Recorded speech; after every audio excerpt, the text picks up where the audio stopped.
2018 मा ओडिआई मान्यता पायो नेपालले, डिभिजन 3 को विजेता बन्यो।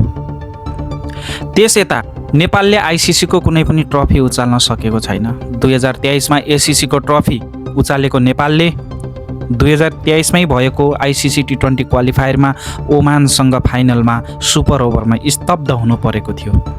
तर आज समय बित्यो 2 वर्षपछि र समग्रमा 7 वर्षपछि नेपालले आइसिसी को ट्रफी उचाल्दैछ। अब केही प्रक्रिया र गणितीय हिसाबमा मात्रै बाँकी छ। आज हुने सामुसँगको खेल जितेपछि नेपाल स्वत ट्रफी उचाल्नेछ।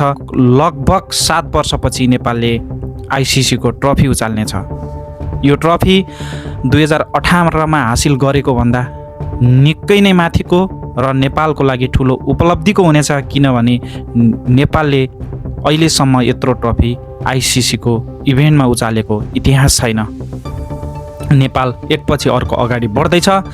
धेरै धेरै शुभकामना छ नेपाललाई। अब आगामी दिनमा पनि योभन्दा ठुल्ठुलो ट्रफीहरू उचालोस् र इतिहासलाई साँची राखेर भविष्यमा ठुल्ठुलो उपलब्धि क्रिकेटले हासिल गरोस् भन्दै नेपाली क्रिकेटलाई विशेष बधाई र शुभकामना दिन चाहन्छु। धन्यवाद।